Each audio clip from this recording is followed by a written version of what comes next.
Hi everyone.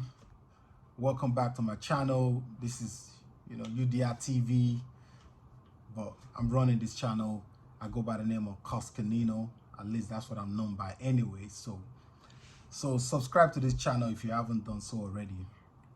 So last week sometimes I made a video about why I moved to Nigeria from the US, and I wanted to do this video and elaborate a little bit more about that. Tell you a little bit more about myself, and then also when I started thinking about moving back to Nigeria, right? Anyway, so I lived, I would say almost the last 20 years I've lived in the US. And when I say US, predominantly I stay most of my time in New York specifically. And in New York, I lived in different parts. I lived in Brooklyn, I lived in Queens. Even in Brooklyn, I lived in a few different parts of Brooklyn. You know how big Brooklyn is. I lived in New Jersey. I lived in Pennsylvania. And in Pennsylvania, I lived in different counties. In New Jersey, I lived in different, so I've been around, long story short, right? And I moved to America because I loved America, So prior to moving to America, I was living in England. So I went to school in England. I went to university in England. It was after the university that I decided to move to the US, right? And I've always loved America, and I still love America, by the way, right? But I think over the years, it became very clear to me that America is not home, and that America doesn't treat people that look like me the way we should be treated, or the way I would want to be treated, right? And it's not just about like police brutality or different encounters with the police that I've had personally. It's just the lifestyle in general, and how they make you feel inside as a person. And based on my experience, from what I've seen, it doesn't matter. It'll be in healthcare, in education, different backgrounds, right? The way they treat people is very similar. It's very similar in a sense, right? If you're in the school system, as a black person, you may be forced to go to certain schools. Black children, if your children are, maybe they hype, or they bored in school or in class or something, our children are very quickly to be pigeonholed as bad kids, or they have special needs, and they'll put them in special class in school. So I've seen that, right? And then more importantly, when it comes to like safety and security, uh, personally,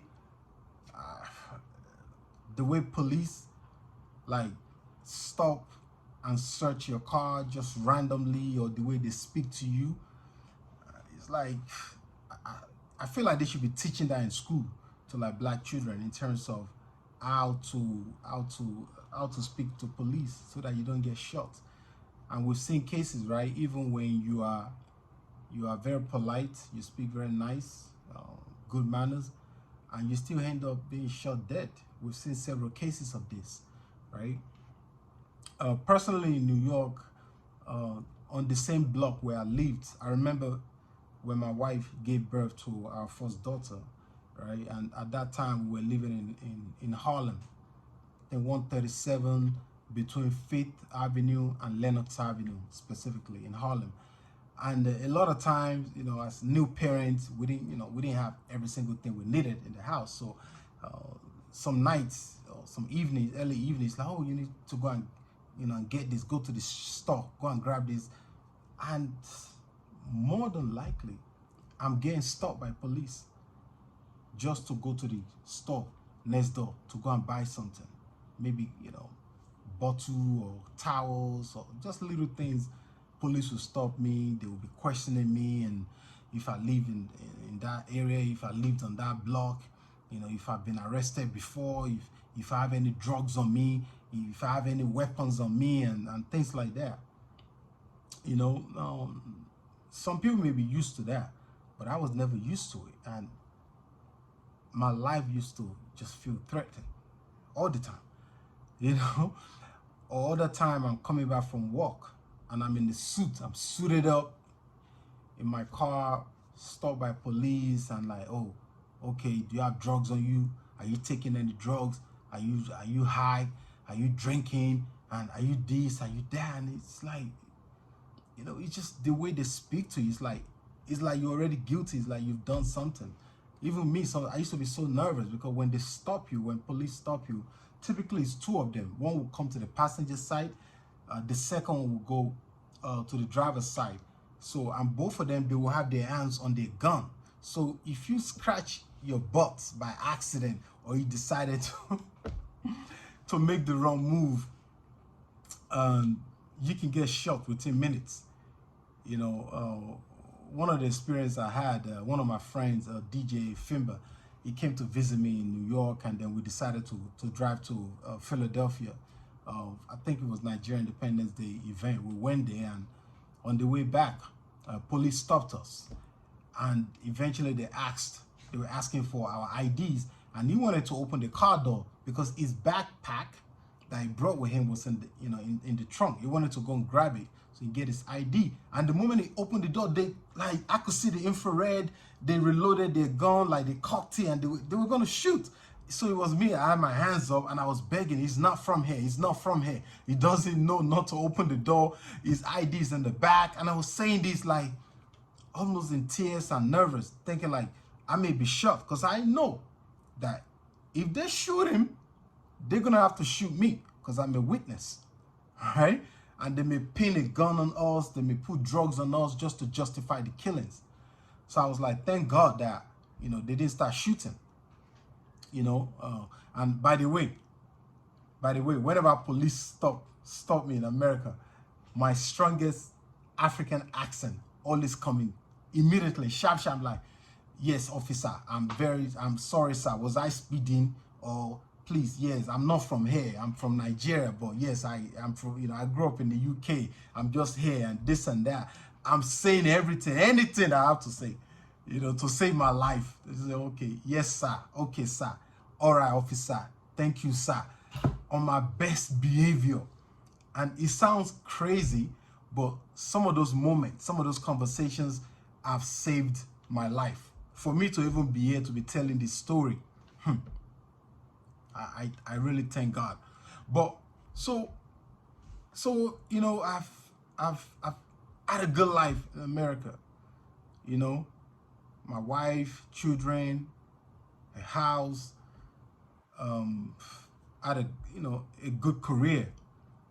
You know, so I was working in the clinical research space, and at the same time I was into entertainment. I was doing shows, worked with a lot of the biggest Nigerian artists, Two-Face, Wizkid, Davido, all of them, you know, created different events, different productions, Nigerian Entertainment Awards, Nigerian Independence Day Parade, which I'm still, you know, working on up until today, and other shows.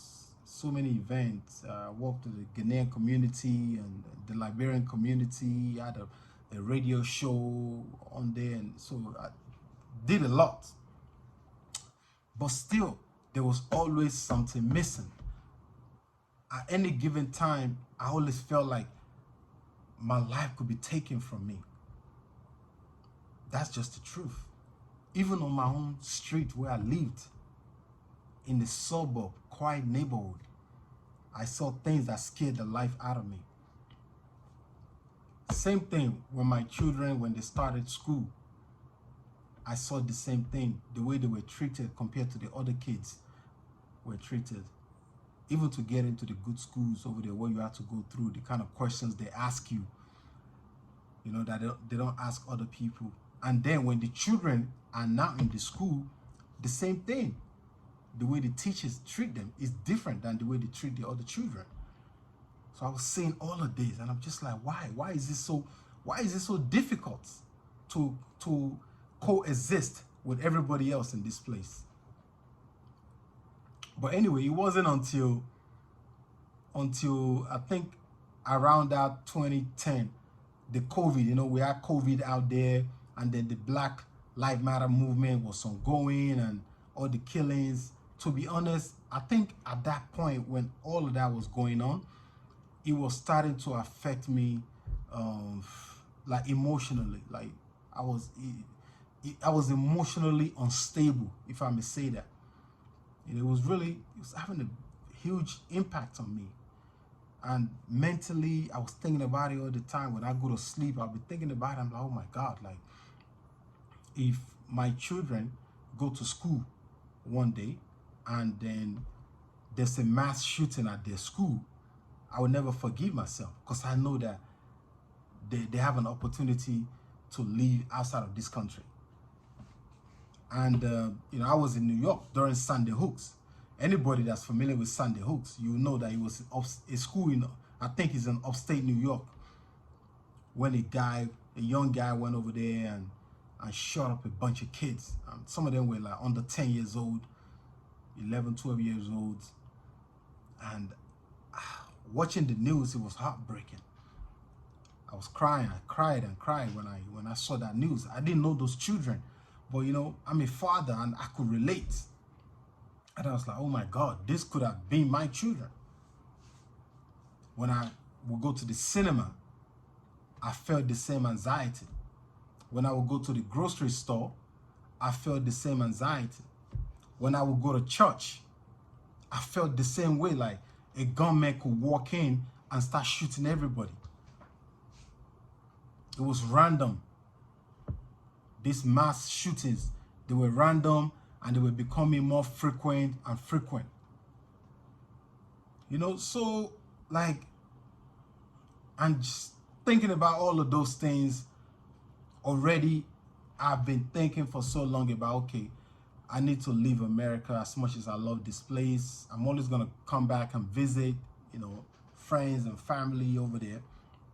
But I knew that I had to leave and go somewhere else, So anyway, yeah. So Nigeria was it was an easier option for me anyway, because I'm Nigerian, and I think from 2001, 2002, I started coming back and visiting Nigeria. So I would come to Nigeria once a year, or twice a year sometime, for events, meet up with the artists, network, negotiate deals and contracts, bring the artists to the US, etc.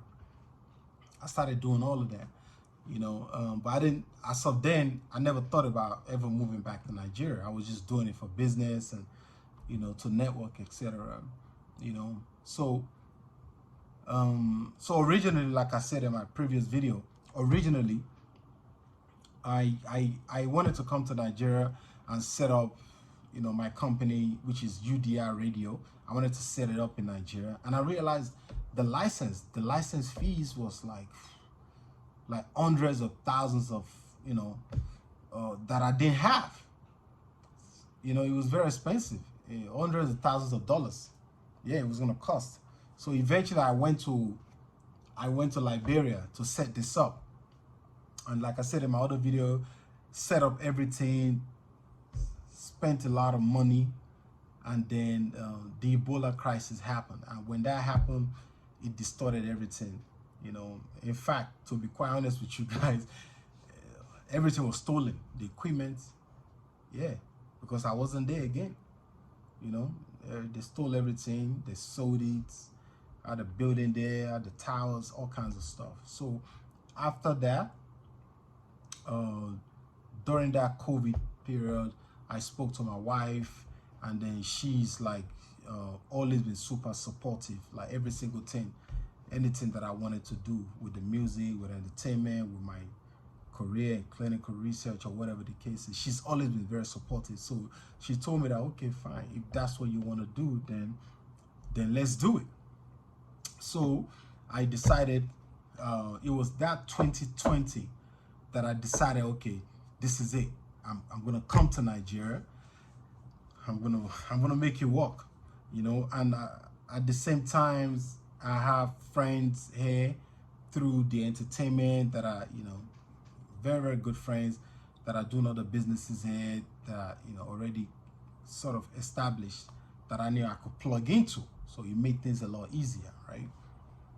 But so all those things that are listed, I hope that helps a little bit in terms of why I decided to relocate and move to Nigeria, right? And the biggest thing for me that I realized in Nigeria, and not just even in Nigeria, when I'm in Ghana, when I'm in South Africa, when I'm in Liberia or Cote d'Ivoire, anywhere that I've been in Africa, right? I'm treated as a person as opposed to that black guy, that black man, you know, or that African American. I'm just a man. And I love that. Like, that means everything to me. Just to exist as the person you are, as opposed to being, oh yeah, this is who you are, etc. You know? I'm gonna wrap it up with this, and then I'm going to make more videos in terms of like what have I been doing since I've been here, and talk about some more specific experiences. Maybe I'll go on the streets and show you, you know, just around my area, things that I get into, you know, etc. But I remember the same month that I moved back to Nigeria, I was driving, right? I was driving and I was in Ikeja on Allen Avenue. If you know Allen Avenue is a very busy place. So I'm driving, and then, to be honest, I didn't know where I was going. I'm confused with the GPS, and you know, the whole place just looked, you know, it looked crazy to me. I made a wrong turn, and I made a wrong turn again, and eventually I could see this police officer. He's got a helmet on, he has a gun, he looked like a machine gun, I don't know. Then he's coming towards me, and at this point I'm stopped because I saw him coming. The car stopped, so he just came in, and he came inside the car and he closed the car. So the moment he came in, like, my heart was beating so fast, like my heart was beating so fast. I was so scared. I was so nervous. And then the guy said to me, "Ah, boss, how far? It look like you don't lost. Like, may I help you now?" You know, if you don't understand Pidgin English, he basically just told me that, "Oh, it looked like you're lost. Like, let me help you. How can I help you?" And then within seconds, I was like, "Oh shit. I'm in Africa. I'm in Nigeria. This guy did not come here to shoot me or to even interrogate me. He just like, boss, how far now?" The way he spoke to me, like I could be his cousin or his brother or somebody that you know, is known for years. Like, it's like, "Boss, how far? What's up now?" Like, it looked like, you know, you don't know your way. How can I help you? And that moment made me understood that, okay, I'm home. That I am home. It made all the, like, to some of you, you may think, what's the big deal? That's nothing now. That's how police act or whatever. But those of you that live in America, you know what I'm talking about. Or if you live even in Europe, you will know what I'm talking about. But that moment was everything to me, and I always remember it to this day. When police stop me here, the most they want is some money, some change, you know? And I'm happy to give. I'd rather give money than somebody taking my life because of the color of my skin or because they just don't like me. I'd rather do that. That's it. I'm going to leave it here. And, you know, I'll do another video later once I get some time in terms of maybe some of the things that I had to do to put in place to ensure that everything was okay, especially because, you know, I have a family, to make sure everybody's good, everything is set before like coming to Nigeria. So we can get more into that. But thank you for watching this video. If you like any part of this video, please share it especially if you know people in the US, you know somebody that's planning, or in Europe that's planning to move to Nigeria. You know, share it with them, and drop some comments. Let me know what you think. And yes, again, thank you so much for watching. And then yeah, catch up with you soon. Take care. Bye.